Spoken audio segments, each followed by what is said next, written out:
The premiere of The Fall of the House of Usher wastes no time establishing its central thesis. Empires built on human suffering contain the seeds of their own destruction. Mike Flanagan's adaptation transforms Edgar Allan Poe's Gothic nightmare into a searing indictment of pharmaceutical greed, dynastic corruption, and the American appetite for wealth at any cost. Before we get started, if you're new to Thrill De Novo, we dissect horror media through the lens of character, morality, and ethics.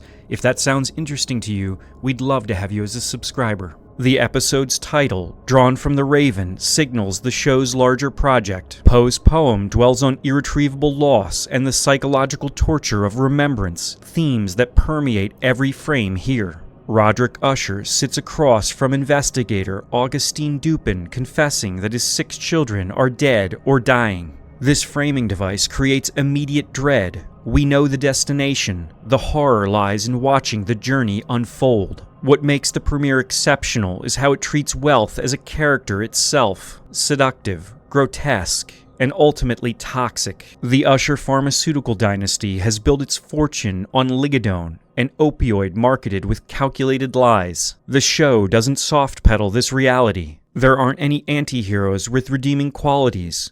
They're architects of an epidemic, and the episode ensures we understand the human cost. Flanagan presents us with the trial scenes, the testimonials given by grieving families, the cold arithmetic of profit measured against lives destroyed. Roderick and his twin sister Madeline stand at the center of this moral wasteland. Their partnership represents a kind of shared damnation, 2 people so intertwined that their individual guilt becomes collective. The episode hints at their origin story, suggesting that their ascent involved betrayal and possibly murder. They've spent decades at the top, insulated by wealth and legal maneuvering, but something has shifted.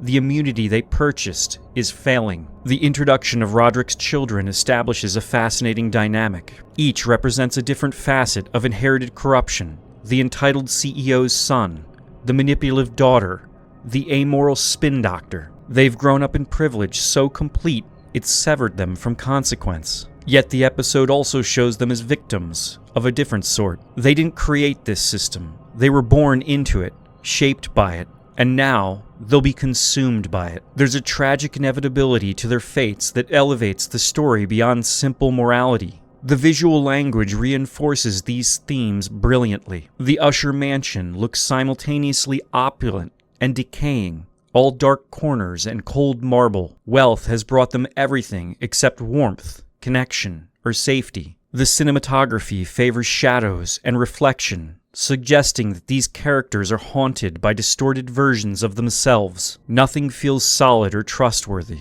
The house itself seems to reject its inhabitants. Poe's influence extends beyond borrowed titles and character names. The original House of Usher story explores how guilt and madness become hereditary, how the sins of the past literally infect the foundation of the present. Flanagan translates this into contemporary terms. The Ushers aren't cursed by supernatural forces. They're cursed by their choices, by the system they've perpetuated, by their willingness to sacrifice others for personal gain. The horror is mundane in origin, but supernatural in its consequences. The episode also introduces the mysterious figure glimpsed at the edges, a woman in white appearing and disappearing. Her presence suggests forces beyond the Usher's control or understanding. She operates according to different rules, untouched by their money or influence. This supernatural element doesn't contradict the show's social commentary. It amplifies it. The Ushers have spent so long manipulating reality that encountering something immune to manipulation becomes existentially terrifying. What distinguishes this premiere is its refusal to make us comfortable. We're not invited to root for anyone.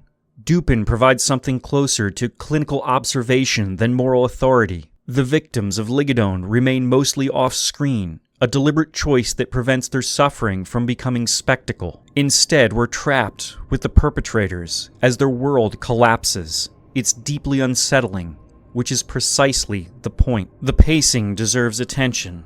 Rather than building slowly, the episode dumps us into a catastrophe immediately. All 6 children will die. Roderick is already broken. The question isn't whether they'll fall, but how, and what their destruction reveals about the society that enabled them. This structure creates a different kind of suspense. We're watching an autopsy, and the violence feels both inevitable and preventable. Flanagan also layers in questions about legacy and immortality. What does it mean to build something that outlasts you? The Ushers wanted dynasties, their name on buildings and products. Instead, their legacy is addiction, death, and a family line extinguished. There's a particularly cutting irony in Roderick's childlessness at the end of the episode.